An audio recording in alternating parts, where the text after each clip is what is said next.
digital artists, so I wanted to showcase our work as well as, talk along with it, as opposed to just talk and people imagine what kind of art we do. So Jack, do you want to share your screen and kind of begin? And I will do, Andrew, my friend. Yeah, introduce yourself, Jack. Good to see you here. Hi, my name's Jack Savage. I'm a fine art photographer and gallery owner. I'm from Northampton, England. And my first screen share will be to the Influx Gallery, of which Andrew Kavanagh and both Tyrone I'm lucky enough to have as resident artists. Now, when we set this gallery up, we'd experienced some levels of arrogance from London galleries, and myself and my colleagues, we were determined to create a gallery where artist driven, where we were constantly promoting the artists and where the artists come first. I'm the winner of 100 professional photography awards, and I think that helped me get a lot of famous artists. I was already friends with Andrew prior to the gallery, but it helped me bring a lot of famous artists on board. For instance, if we go to Andrew Kavanagh's profile here, you can see his fantastic work. I won't go too far into that because we're going to go into that later in the show. We have the Italian maestro Patrizia Bora, producing some unbelievable work in cinema 3D, and she's also an expert in Photoshop. And we also have the famous Gus from Spain, who's been selling a lot of work worldwide, some beautiful, evocative street photography and some long exposures. So with the gallery, we're aiming to create a huge impact in the art world. We've had an amazing response so far. It's turned into a who's who of world photography, really. So we've got the Romanian Claudio Gurilic, who's a multi-award winning Renaissance portrait photographer. As you can see, his work actually resembles master paintings, in my opinion. I have no idea how he produces such incredible results with studio photography. Might have to censor some of those. So we've got a broad range of artists too. So we also have the humanitarian documentary photographer, Jonathan Banks. This was his famous image. But Jack, don't get too far into this world. We want to see your work. We want to see your work and talk about your work. So. Right, so I'll stop that share. Okay, cool. But yeah, so just so people know, Influx Gallery is online and in Notting Hill, London, right, Jack? Yes. Well, we're actually a virtual gallery, but we have a base in Notting Hill, and we're planning to run physical shows next year. Fantastic. Cool. Right, I'm going to screen share my work now. Okay. How I first came to prominence in professional photography and digital art was through film noir. So I was always inspired more by cinema than photographic means. And I entered the photographic fray, producing dark, monochromatic, heavy shadows, Hollywood lighting type images, which I think this is a good example of a self-portrait.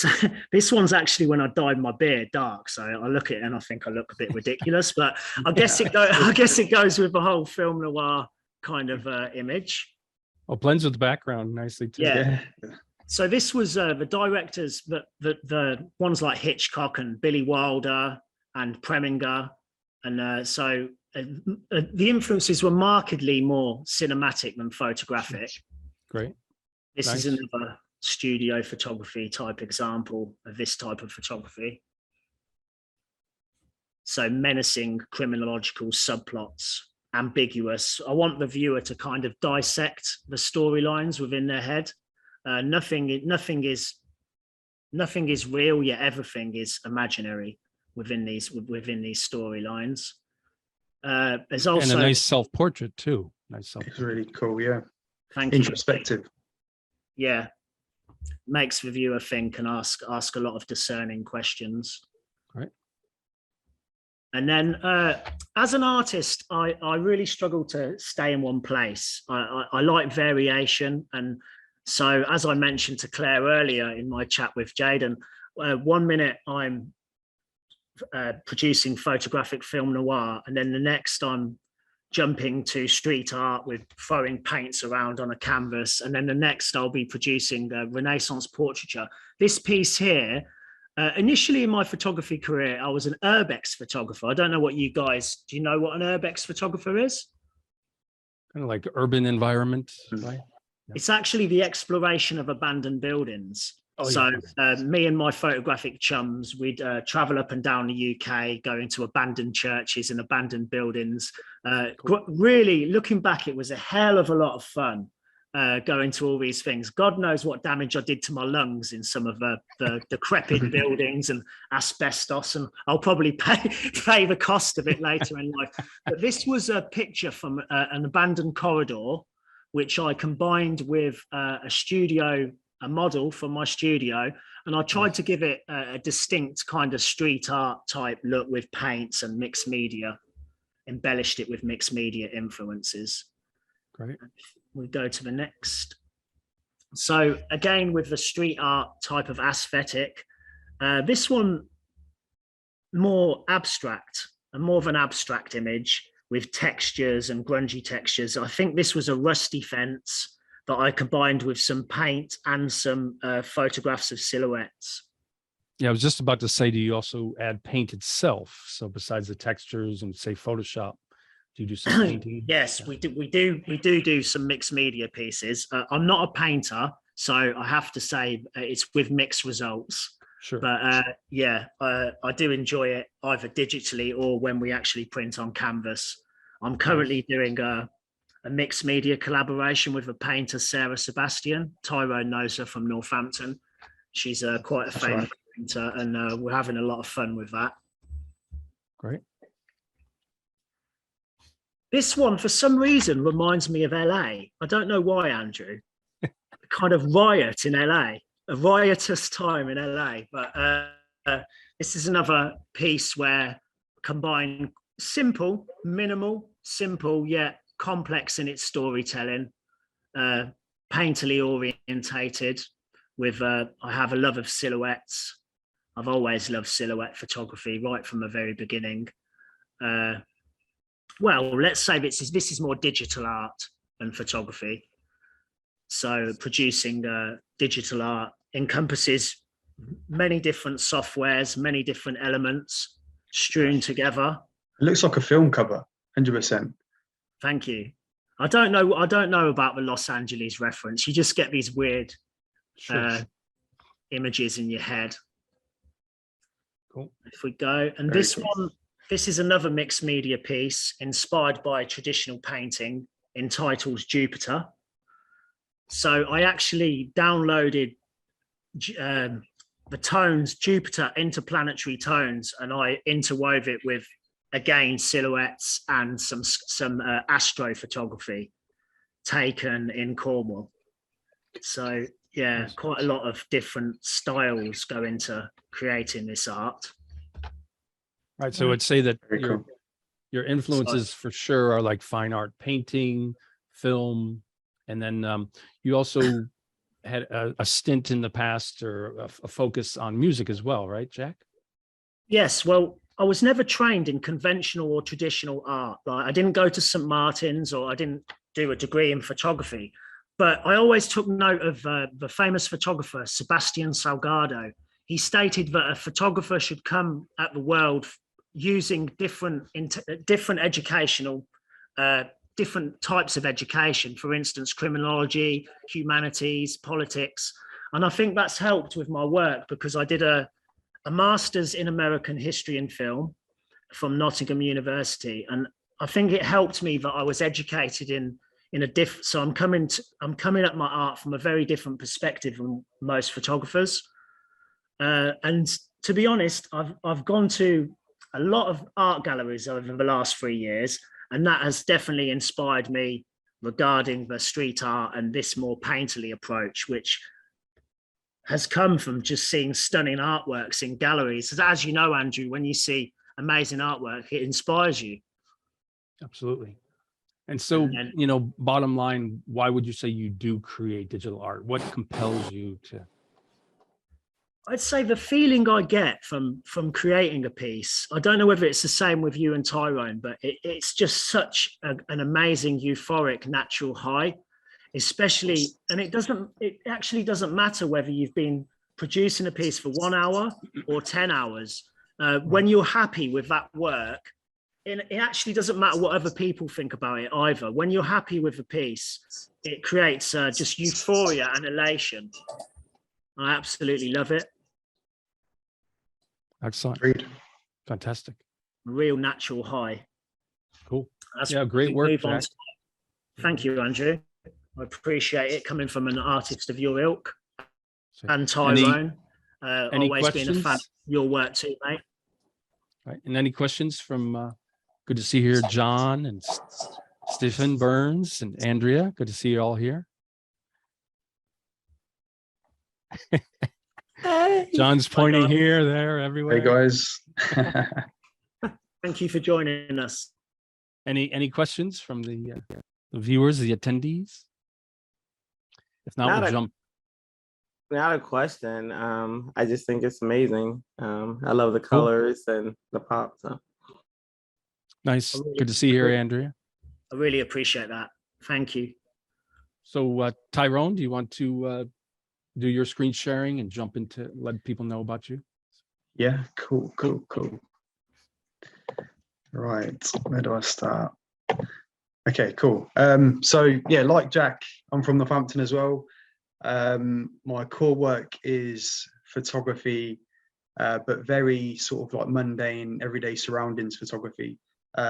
Usually I focus on very sort of textures that are very, very torn, broken in their elements, sort of like very minute forms, and very tight compositions with anything that I see day to day. And it could be, you know, it could be a bit of plastic that's broken and stuff, but I tend to sort of strip down layers of our surroundings and focus on elements to make something abstract that speaks for itself.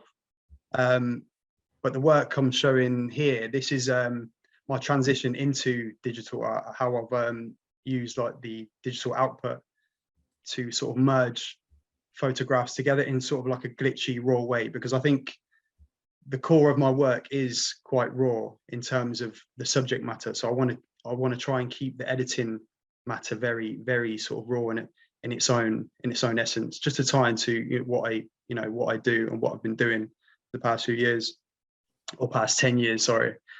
So yeah, like going about my travels, most of my work is from Northampton, which is a town in England, and it's very sort of, you know, a fly on the wall. Anything that captures my eye, I tend to focus on, and it doesn't have to be anything particular. It can just be something that triggers a sense of inspiration. It could, you know, it could be textures, it could be light, it could be a person, but something that, you know, just sparks something inside. I'll try not to limit myself in terms of what I photograph, but just keep an open palette in terms of, you know, I could find inspiration at any moment. I work with like small compact cameras.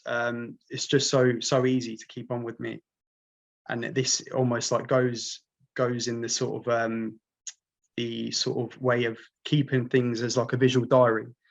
So I've been doing it for years and years. So these images here are they are my core work, but in a sense of merging these textures with portraits, just to see what I can, you know, how I can further explore images itself, because I think the image itself is such a broad way, it's such a broad expression. It could be anything you want, and I think with digital editing, you know, you can almost like further explore what the image can be, you know.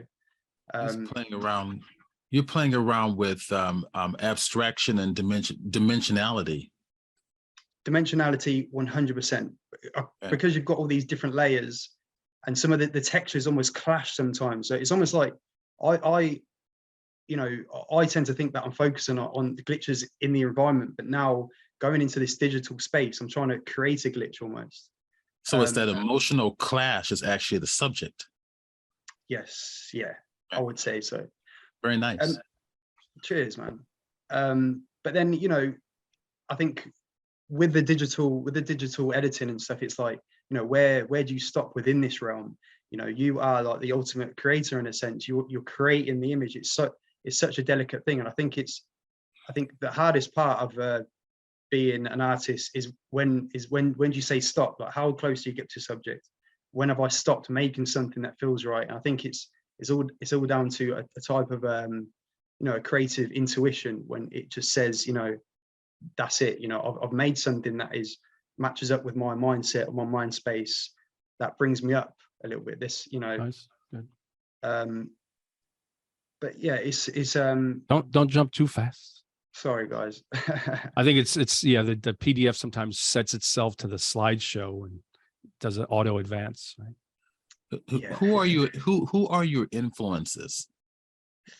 I would say, I mean, early on, it was definitely a certain few photographers. It was maybe Rinko Kawauchi, William Eggleston, Martin Parr, just because they weren't doing the norm. They were focusing on subjects and making it look beautiful. They were putting their own stamp somehow through the lens that married up with their you know, perception somehow. And I fell in love with, you can take an image. It doesn't matter what composition you've got, but you know, if you, the way you see it, if that integrates within that image, you know, everyone's got the personal own, if you know what I'm going, without going into a rabbit hole. But over the years, you know, inspiration really come from, you know, inside. Really, it didn't come from any external source. I think, you know, the most inspiration we can get is through our complex beings. You know, how complex are we? We can't, you know, who are we? Like, we can't pigeon ourselves. We can't put ourselves in a box. The moment we do, you know, the moment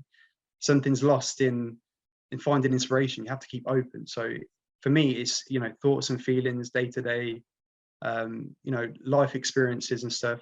And I think whatever feeling you find inside, whatever you're going through, I think you can find a visual representation of that somehow. And that's, you know, that's kind of the core ideology I try to keep. Cool.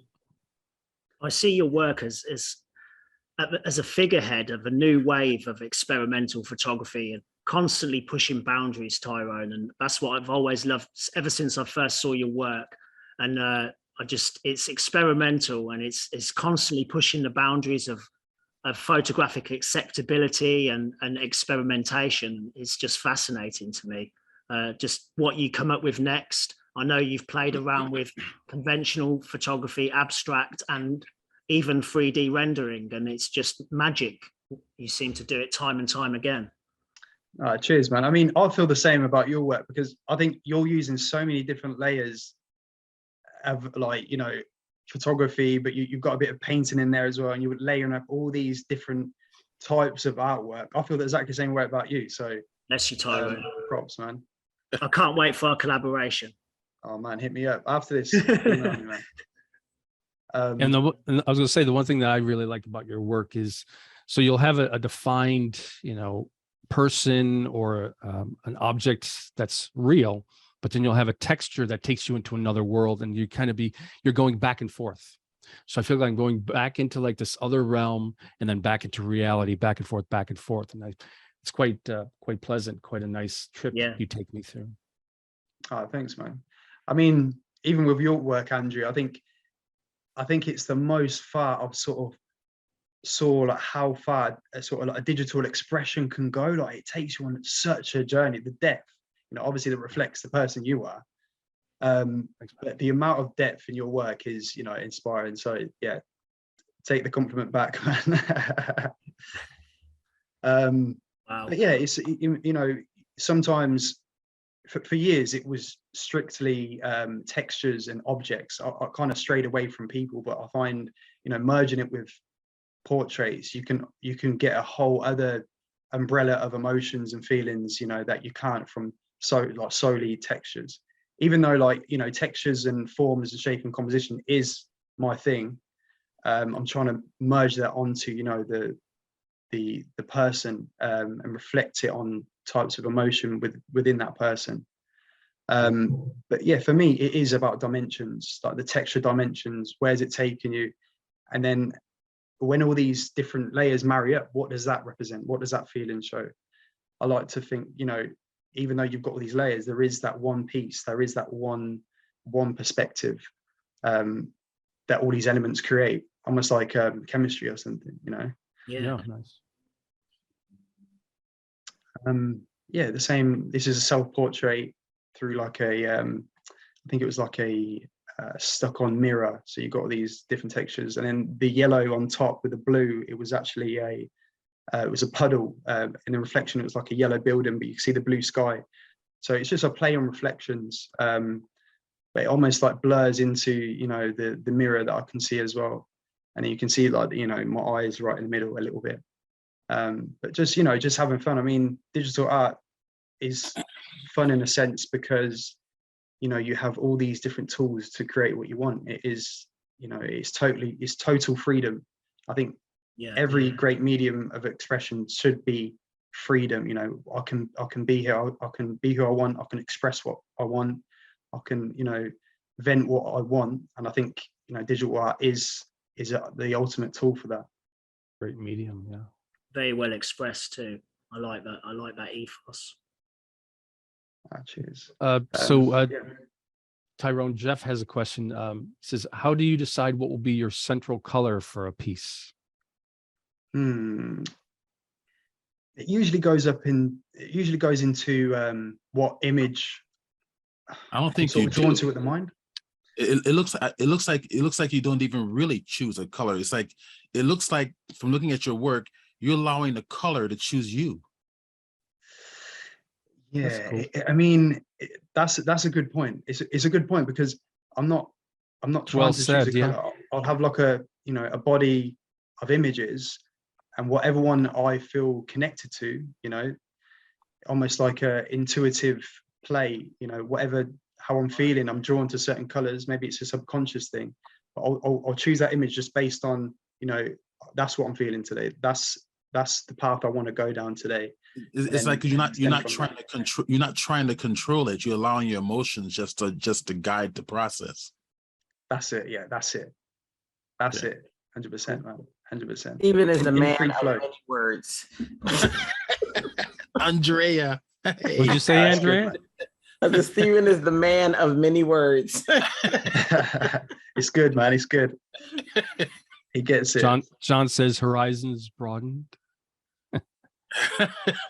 Good to see you here, nice. John, as well. Yeah, cool. Nice. Yeah, I think when you're in that state, you're in pure flow. I think sometimes when you overthink things, you're not going to get the result you want, no matter how hard you try. You have to almost like free flow in your creativity. You know, I think you have to just ride in, you know, like water or something. You know, just rather than be too you know, overthinking. Sometimes your mind can get the better of you. I think you have to just kind of let it happen almost. But enough. Yeah, sorry, I'm rambling a little bit now, guys. That's good. That's good. We love a ramble. Cheers. And do you have more, or is this the last? That's the last slide. Okay. Yeah. Okay, cool. Yeah, great. Excellent. Superb collection. Cool. No, thank you. Cheers. Right, Andrew. Okay. So share my screen. Been looking forward to this one, Andrew. Put me on the spot there, Jay. Yeah, ask you some pertinent questions. Cool. Just move this over. Share my screen. Desktop one. Okay, and you can see the work now.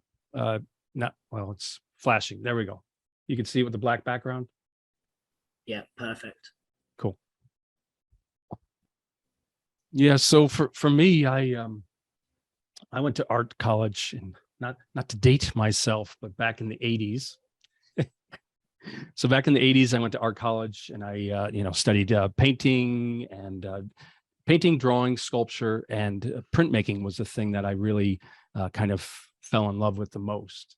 And so I did traditional etching on plates. I did limestone lithographs. So we used to have the big limestones that you'd have to, rub down with the carborundum and then put the gum arabic down when you did the drawings, and then you'd etch it with the acid and then roll it with the big rollers. So I had a lot of the kind of hands-on, I guess, romance of printmaking in the old ways.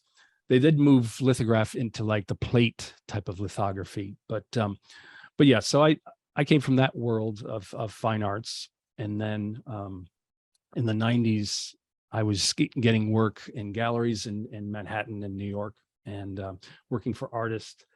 But I realized how competitive it was, and so I was getting curious in the early 90s about computer graphics. So I took some classes at School of Visual Arts, and immediately fell in love with Photoshop, even though back in the early 90s, they had it on these little beige Macs, and I think everything was like in black and white. So it was very limited, but I could see the potential. And so I fell in love with Photoshop. And then I bought Deke McClellan's Photoshop Bible, which is this huge, like 800-page book, and read it through, built up my portfolio, got in the door of advertising. And then in advertising, I did a lot of photo compositing, retouching for, major advertising in New York, and Tarlo advertising, Gray advertising. So it was like Revlon, Neutrogena, Ralph Lauren, Polo Sport, Godiva chocolates, a lot of pretty big, clients, and a lot of, realistic work. So in time, as I was doing that, for a living, I started creating digital art. And when I started to do digital art, I wanted to be as far removed as possible from that realism, that, very strict, everything is due yesterday, everything has to be perfect. So the way that I got into my work was kind of naturally was getting into images that were more surreal and kind of dreamy or dream-based.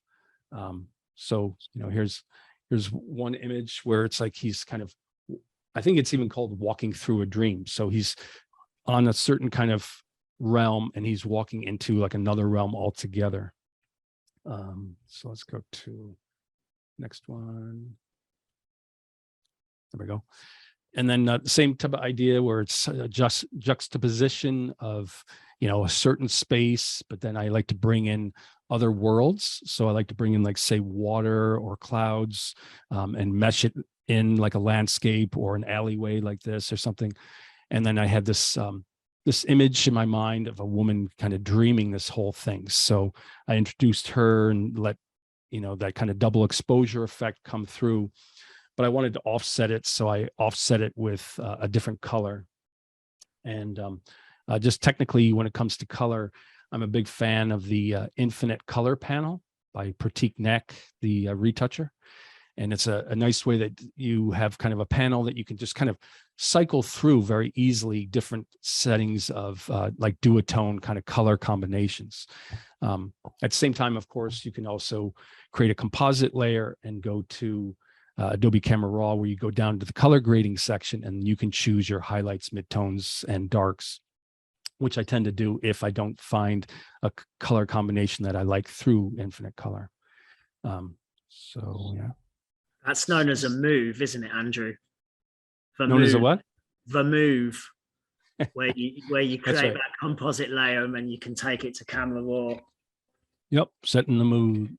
Yeah. So then, yeah, I'm really into clashing or combining realities. So you could say these are kind of from dream type of imagery. But there's, say, a subway platform, a guy going through an alley, and then another alley altogether, different times of the day, blending of the color space. The blending here is brilliant. This is like a quadruple exposure.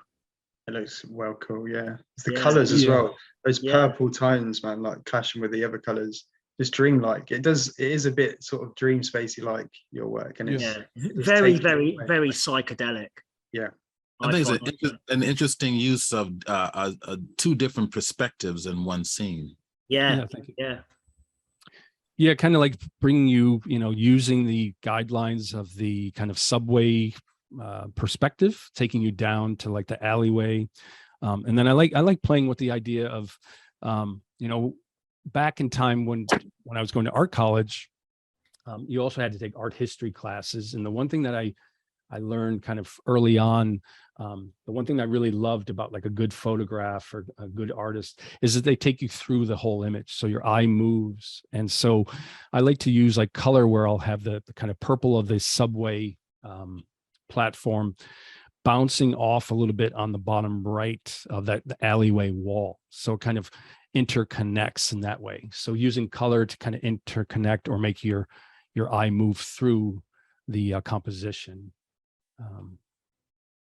But the one thing I want to say, I'm going to the next image.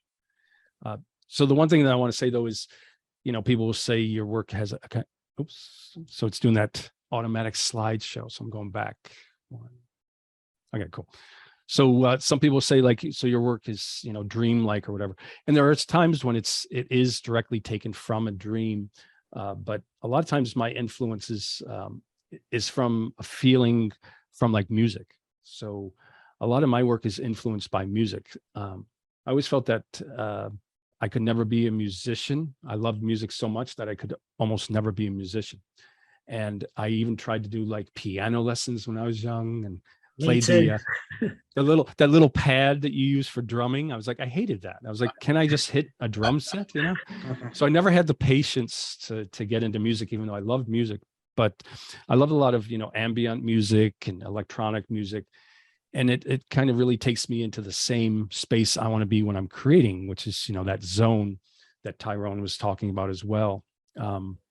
So a lot of my influences for my work is more from music itself than it is from a direct dream. But I do get, some pretty imaginative dreams that give me some good themes to work on. So go to the next one. Yeah. So yeah, so this itself was even kind of influenced from a dream itself, where I had a dream once where pretty crazy. I had a dream where I was going up this steps, and it seemed like, steps in like an Asian country. It was very high steps. And I sensed that that there was this ominous figure or presence following me. And it was nighttime and I'm going up these steps.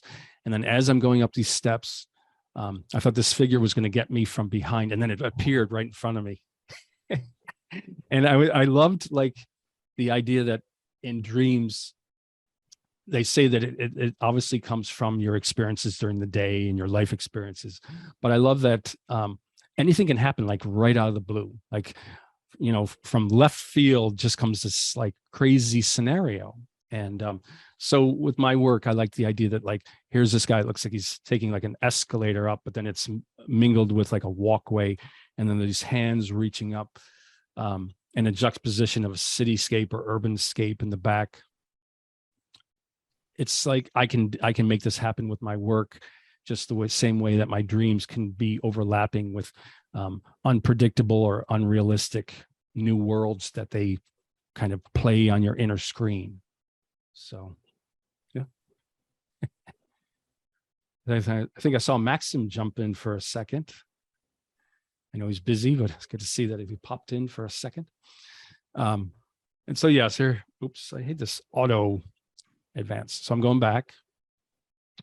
But yeah, here's another one where it was this kind of almost inner museum. And then I combine it with the different walkways and a kind of a landscape, almost, and then a forest, and just bringing all the worlds together. So in one way, it's believable, and another way, it's very unbelievable. And I like that kind of clash of imagery, where you're creating something that looks like you could go there, you could walk in, but yet it's unrealistic. It's a juxtaposition of things that can't be really. It's not your conventional fantasy manipulations, though. You're doing something very different to the normal fantasy orientated digital art. Yeah, that's true. And that's something that I keep in mind. Like I'm trying to create a mood. And a lot of times, like I said, it's based on some of the music that I listen to or the dreams that I've had. So I don't want it to look like, I'm just creating Photoshop art, where I have like a man in a spacesuit floating through the sky, whatever. I try to keep away from, I guess, imagery that I feel that people tend to lean towards, because this is my vision. So Yeah. my vision and my feeling that I'm trying to evoke from it, I want it to be, genuine. So I think we both agreed spending 3 hours just working on a realistic shadow wasn't for us. yeah, I mean, I did a lot of that stuff for clients, and so Yeah. when it comes to my digital art, I really kind of wanted to break away and let it be more painterly and Yeah. and like I said, unrealistic. I want it to be like, if I've had to stay in the lines for so long and play by the deadline rules, when it comes to my work, I want it to, be free. Like Tyrone said, be free with your vision, with your work. So let's see, next one. It's like an illusion, but somewhere you can get lost in at the same time. It's almost like, Yep. is it real? Is it not? But you want to explore it. You can't help but look at every corner of the frame, because it's such a space that just sends you away. Like it's Thanks, it encapsulates you. That's the word. Yeah, Very like good. with this one, just like, is it the man who's dreaming? Is it the woman who's dreaming? And just a juxtaposition of the places. I just find it pleasant too, like a lot of times I'll mix like an urban environment or city type of image with, nature, like a forest or the ocean. And I like that kind of balance. It's sort of like what my day to day is like. Like I live in Los Angeles and I go for walks every day, and yet I'm aware of that hustle and bustle and the energy. But I also, like, every evening I meditate for about an hour and a half before I go to bed. And I love listening to music that's, like I said, ambient or electronic, that is also relaxing to me. So it's kind of like, it's a good description of what's going on in my worlds, But of course, no one walks in LA. I walk all the time. No, It's a joke. no, It's a I joke. remember that song, right? There's a song. The song, right? That's right. Andrew, every time I watch it's interesting when you explain your process, because I started off the free artist where Photoshop was like my jam, and I would just create. Then I went to graphic design school, and so then I got away from all of that, of course, and I follow rules, and now I teach graphic design, so Right. all the rules. And so now I'm trying to get back to the letting go and just doing, along with keeping that other side. And I think finding that balance is awesome. But this is, I was gonna say, that's it, right? It's the balance, right? If you can do the balance, then I think it refreshes your soul and it keeps you sane. And it's like there's all these rules that you got to adhere to. So it's nice to have something where you can just be more free and expressive. Agree. Cool. Let's see. So next one. Stephen, do you agree? You need to. I absolutely agree. So yeah, so Nice. here's another one where, like, I had this idea where I think I was going for a walk and I saw this building. It was like a corporate building in LA. And immediately when I saw the reflections of nature in the windows, I had this funny image of juxtaposing two guys that are on in a train. So they're in a train that's about to start and they're looking out the windows, but they're in a building. So I like the idea of like this strange mix of juxtaposing a train or subway type of atmosphere with a stationary building. And then I brought in the kind of underworld worlds, the ocean, the deep ocean. And then also brought in the texture and color because I wanted to use it as a way to move your eye as well. So using like the bright colors of the fish coming down and then the purples of the bottom to kind of move your eye to the right and the back up. So yeah. And this was kind of different from me because I tend to sometimes use like a larger portrait and blend it with imagery, or, I do like the cityscape with like an ocean or nature type of imagery. But this one, I had a real kind of motif in mind about the kind of train, but it's in a building. So any questions, comments? complaints? I think it's really John? cool. John, you have to unmute. Can you unmute your microphone, John? There we go. John. I was joking with you, said I had a complaint, but no, I don't. Ah, This is all very inspiring, all three of you guys. I love the fact that you take the rule book, you've read the rule book, you know the rule book, and then you go, yeah, okay. And that's very Throw refreshing. the rule book out the window. And I forget about that because I know I probably speak for a lot of people who we're stuck in like, this is how we need this. And I want it pretty and it follows the rules and it does this and it has these colors. And then doing this, just taking that and going, nah, and doing what you Nice. feel, what's in your heart. So thanks. Yeah, appreciate that. Yeah.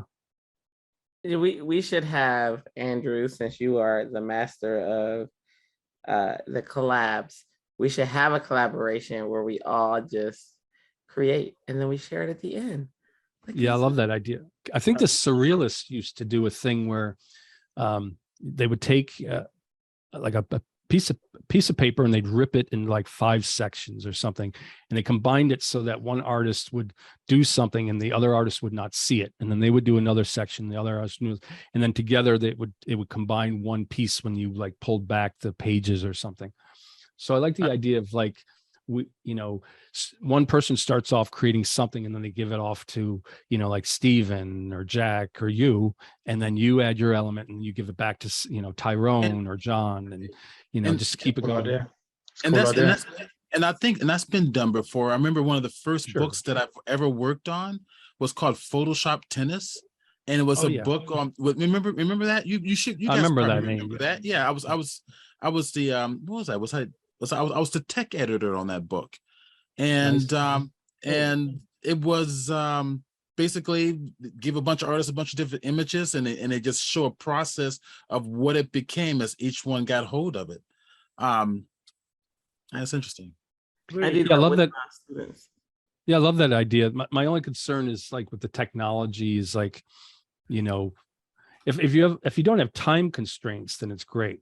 So like you could have it so like you'd be seeing one of us create live, and then we send it off. So I send it off to Andrea, and then she then takes my image, puts it on her screen, and then she starts adding elements to it. As long as like it doesn't like there's not a big lag or something, it always seems like sometimes when you go live, the tech gremlins come out, You get like 3 minutes. Sylvia does it for the ACPs. And so each Cool. person has like three minutes. Like Tony Harmer, he's working on it. Then it'll bounce to me, then it bounces to somebody else. So Cool. Yeah, I'm open. Sounds cool. Any other comments or questions? one question for me, Andrew. I think you mentioned about your early Photoshop learning days was spent learning out of books, and that's interesting to me because there's now a marked difference in learning strategies and techniques. Now it's all really YouTube based, but back in the old days, a lot of people got to a very advanced level from learning from books. There were no YouTube tutorials, and Is Yeah, that- that's true. yeah. That's So very true. what's the exact question? Just, I'm trying to- it's not really a question. It's just a point that you and Stephen both made. That Photoshop work was once you learn via the book, whereas this has been a cosmic change now. It's Yeah. mostly all YouTube, isn't it, and video Yeah. tutorials. Yeah, but I've written 8 books, and they're in the bookstore. And right now, if you ask me to do a book, it's like I don't want to do a book. Yeah, It yeah. just Well, doesn't I- mean anything else. Well, I think the biggest problem, Stephen, is that what happens is you'll write a book and other people are writing a book, and then Adobe does an update, and it's like now it's obsolete. Yeah, So yeah. they're Well, like it's Well, it's so true. So I'm finding that your books have to be vision based and not so much technique oriented, Right. which is what I kind of made my books. My books was about how to create this really cool thing from beginning to end, whether it's a planet with rings or whatever it is, using the tools in Photoshop with that particular version of Photoshop. But you can still go back and follow those same techniques with the modern software because And it was different vision versions. based. Yeah. Right. It was vision based. It wasn't so much technical based. like now, I mean, gosh, now I'm heavily involved with 3D, and 3D is always upgrading. I mean, the technology never stops, never ceases to stop. So now the YouTube videos are huge. I mean, you go on a YouTube and everybody's doing a video on Photoshop, and it's free, which has really hit the publishing market really hard. But still, publishing a book, it gives you more credibility than doing a YouTube video. Right. Can kind of put you on the map for it, right? So. Yeah. Oh, Cynthia Gordon is here. Hello. Hi, Cynthia. But yeah, I feel sorry though for the people who put out, like, say, you know, Photoshop 2022 classroom in a book, and then they do these new updates, and then they get these emails saying, I don't see these features that people are talking about.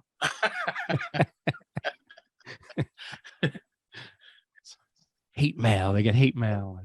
This is about our 5-ish minute warning. If you guys want to wrap it up, if we have any final questions, send them in the chat, unmute yourself, whatever you need to do. These guys are amazing artists. You can learn a lot. There's a lot of inspiration to be had here. So yeah, I thought that the format was good to, like, you know, show the work and, you know, break it up that way. You know, I didn't want it just to be a conversation if we are artists. So I thought it was nice to share our work itself. And yeah, it seemed like the pace was good. So I'm happy. Yeah, and this is a great conference. Yeah. So thanks everyone for being here. Oh yeah, thank you very much. You guys were great. Now, I guess, you know, next time you do a panel, Andrew, I would like to see dissimilar artists, like a photographer and a sculptor and an oil painter. That's a good idea too. Yeah. So you can where none of them really know the tools of the other, but they get to combine with their likenesses and understand that the medium is not really what matters. It's their thoughts, their vision. Sure. It's a good to have contrast. And one thing I was thinking that I could, you know, maybe it'll be huge too by next year, because it's already getting pretty big now, is I was thinking of creating a panel of people who are basically for and people who are against AI, like creating digital art with AI, because that is becoming a huge debate in my groups already. That's interesting. That's interesting that you mentioned that. I think AI is going to be very important. I think it's going to be your job and my job and all of us artists' jobs to figure out how to use AI in a legitimate way. Right, exactly. Legitimate way. Right. So, but there are people who post in my groups, and they, you know, it's obviously done with Mid-Journey. So they said, okay, give me an image of a woman running through fire, climbing up a hill with, you know, floating seals or whatever. And it looks amazing, but all they did was give, you know, text prompts. So I guess you can see my side on this. I'm not the biggest fan at times, but I think the work looks great, but they're not creating it. And so when they post, we've had members complain to us, and we had to change our guidelines to say, if you post AI art, you have to give credit to the program. Yeah. That's a good idea. But the thing is, that would mean giving credit to Shutterstock, Adobe Stock, and Envato Elements, because it can be used as just one singular element in the digital art process.